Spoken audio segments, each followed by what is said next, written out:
The Young and the Restless Spoilers Shock. Hey everyone, welcome back to the channel. Today is a rather gloomy Wednesday here, but honestly, it matches my mood perfectly because I have been up literally all night thinking about this Genoa City drama. Grab a coffee or maybe something stronger because we need to talk about the absolute madness that is going down right now.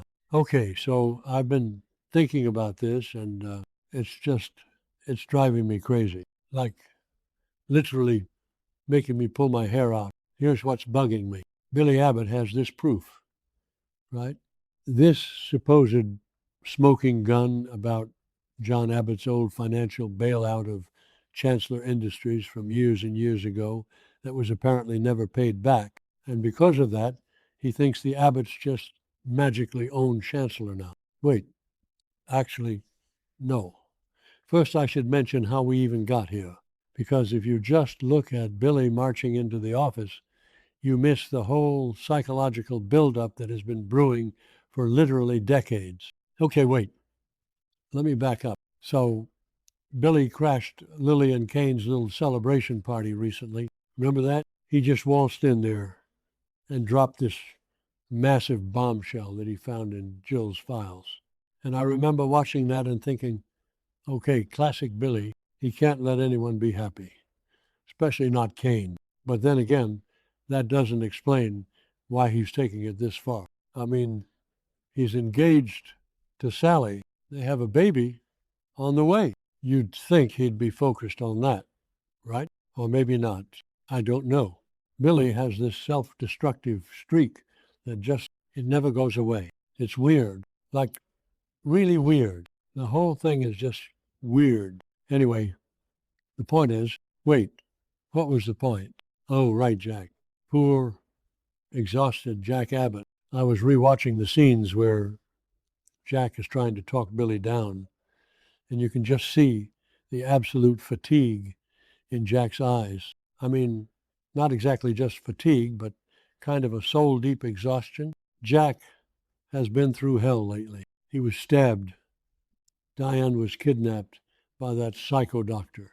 Markham, Patty Williams, is blackmailing him for sex. The man is practically holding on to his sanity by a single fraying thread, and now he has to deal with his little brother acting like a corporate warlord over a technicality from the 90s. Jack is sitting there, probably nursing a massive migraine, telling Billy to just calm down.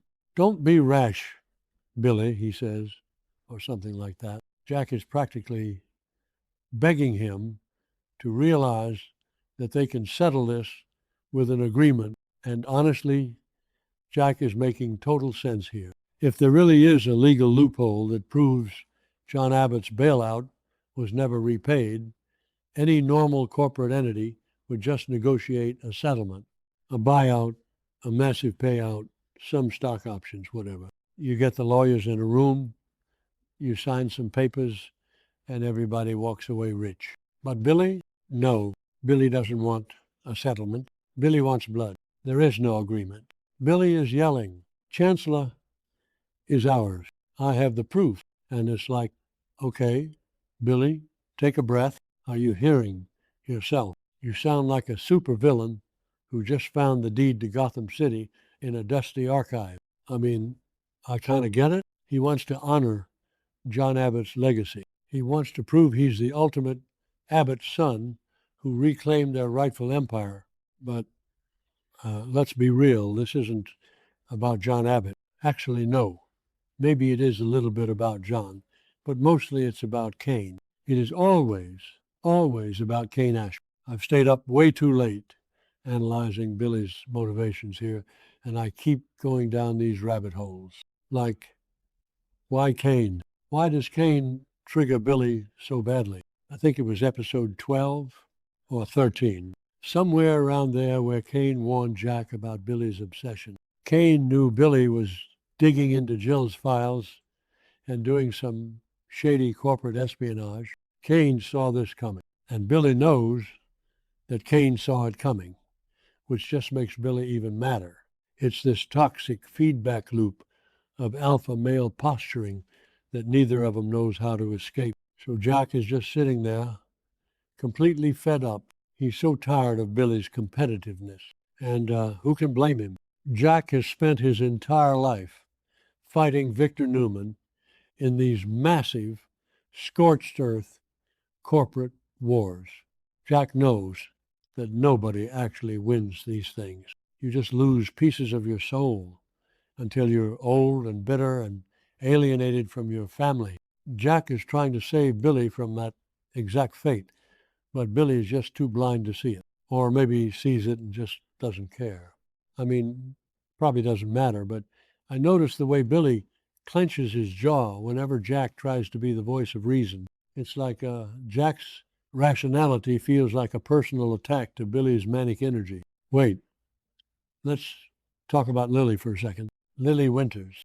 She and Kane are finally riding high. They took over Chancellor. They're celebrating. They're on top of the world. And Billy just cannot stand it. Is he jealous of Kane's success? Yes. Is he jealous that Kane is with Lily? Also, yes. Even though Billy has Sally, okay, I know I just said the opposite earlier, that Billy shouldn't care because he has Sally. But hear me out. Billy is a dog in the manger. He doesn't want Lily right now, but he definitely doesn't want Kane to have her. It's so petty. Basically, kind of pathetic, if you ask me. So this whole thing escalates, right? Billy completely ignores Jack's very rational, very sane advice. He doesn't want a boardroom negotiation. He wants a brutal, in-your-face confrontation. So he marches right over to Chancellor. And this scene, you guys, my brain was just jumping between ideas watching this. Billy storms into Lily and Kane's office. He doesn't knock. He doesn't ask an assistant. He just barges in like he owns the place, which in his twisted, over-analytical mind, he actually believes he does now. He starts screaming, just yelling, cursing, threatening them, telling them they're frauds, telling them they need to pack their boxes and get out of his building. And Lily is just standing there, probably having terrifying flashbacks to every other time men in her life have acted like complete toddlers. I mean, imagine being Lily. You're trying to run a massive multinational conglomerate. You've worked your entire life to build this legacy, and your ex-husband is literally measuring his ego in your office. It's exhausting just to watch, let alone live through. And then, oh my God, the fight, the actual physical fight, I have to break this down because I've been second-guessing myself constantly about who was actually in the right here. Well, legally, maybe Billy has a point, but morally, Kane is just defending his territory. Billy gets up in Kane's face. He's threatening him, pointing his finger, spitting his words out with this venomous rage. And Kane, who has been dealing with Billy's absolute nonsense for decades, finally snaps. Or, wait, did Billy snap first? Actually, it doesn't even matter. The tension was so thick you could cut it with a knife. Billy attacks. An actual physical altercation breaks out in the executive office of Chancellor Industries.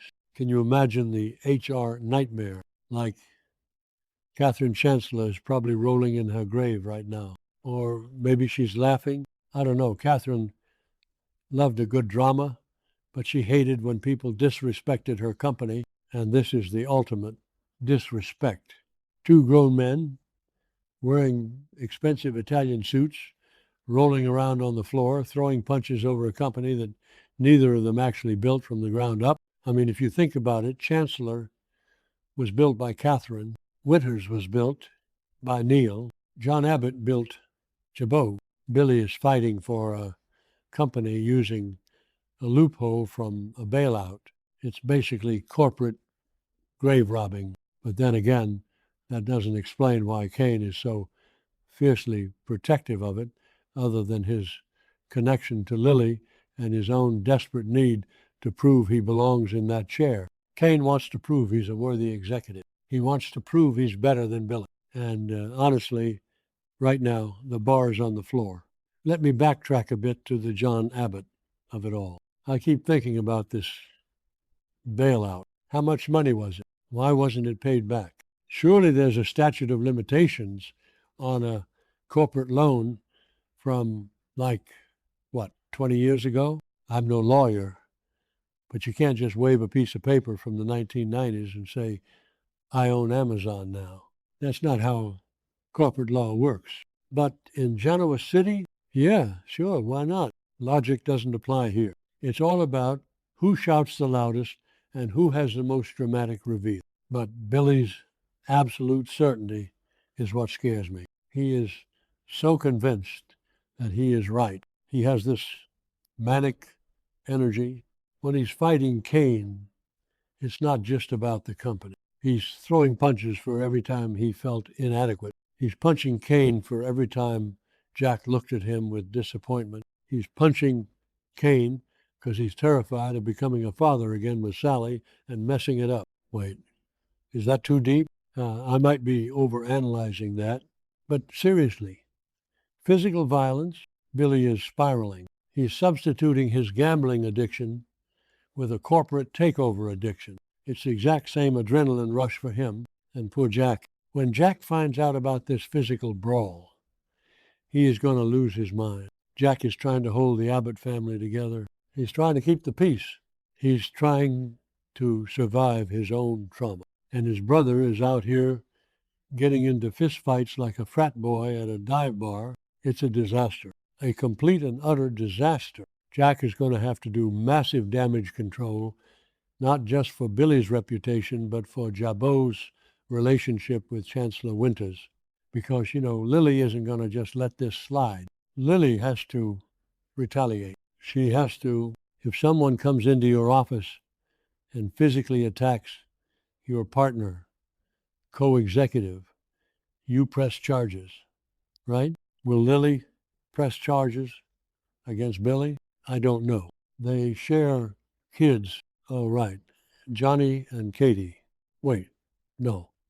Lily's kids are Charlie and Mattie.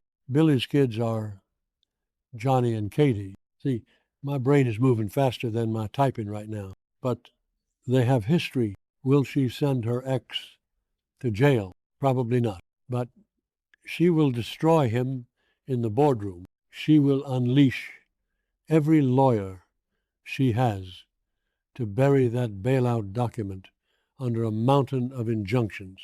The whole thing is just weird, like really weird. I know I said that already, but I can't get over it. Billy Abbott, who has been given every opportunity in the world, who is born on third base and thinks he hit a triple, is literally fighting tooth and nail to steal a company out from under a woman he used to love just to spite a man he hates.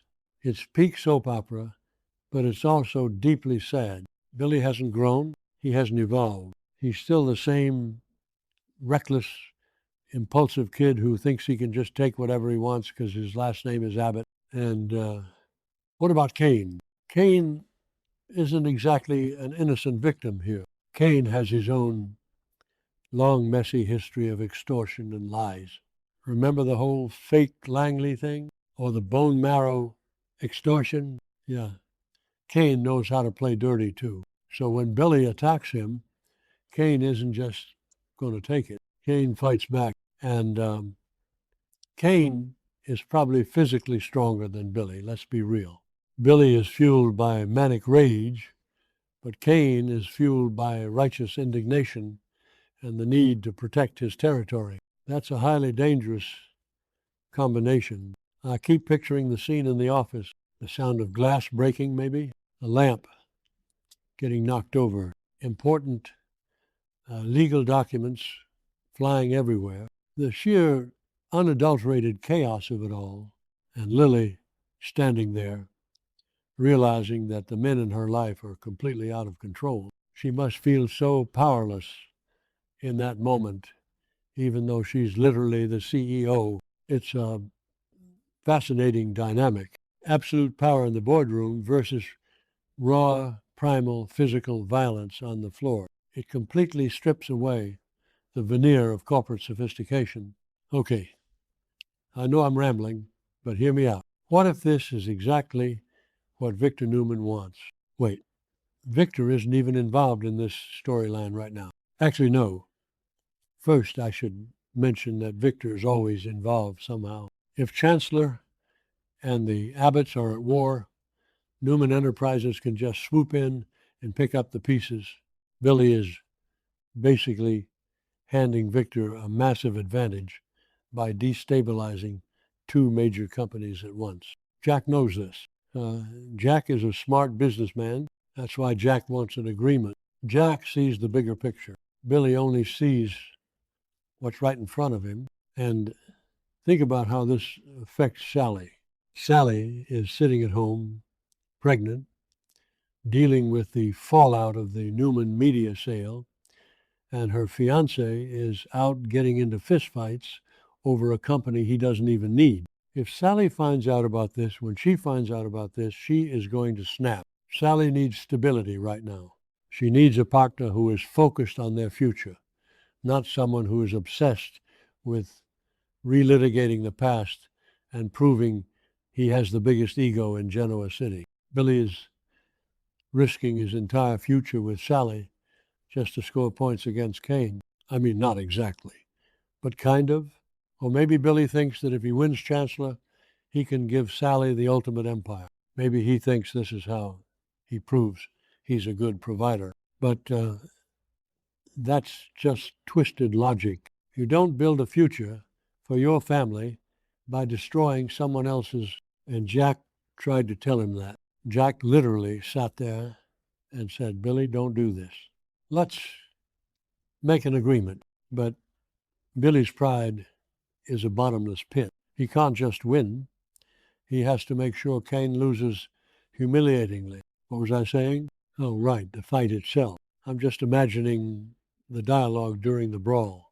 Grunting, swearing, Billy probably yelling something about how Kane is a fraud, Kane yelling back that Billy is a degenerate gambler. It's so visceral, and it's going to leave a mark, not just physically, but on their reputations. How is the Board of Chancellor going to react when they hear that their CEO was in a fistfight with an Abbott heir in the main office? The stock prices are going to plummet. This is a PR nightmare of epic proportions. Anyway, the point is, wait, what was the point? The point is that Billy Abbott is his own worst enemy. He always has been. He had a chance to handle this smartly. He had Jack Abbott, one of the most brilliant corporate minds in the city, offering to help him negotiate a massive settlement that would have made them all incredibly wealthy and powerful. But Billy threw it all away for a momentary rush of adrenaline and a chance to punch Kane Ashby in the face. I'm going to have to rewatch the episode tomorrow, or maybe not. Maybe I just need to go to sleep, but my brain won't stop thinking about the legal implications of John Abbott's bailout. I think I need to look up corporate debt law, or maybe I should just make some tea. Yeah, tea sounds good, but seriously, Billy Abbott needs therapy, like yesterday. Okay, I'm done. I think, wait, did I mention how Jill is going to react to this? Oh, well, I'll have to talk about her next time, because if Jill finds out Billy and Kane are literally destroying her office, she might actually have a heart attack. Okay, for real this time, I'm going to bed.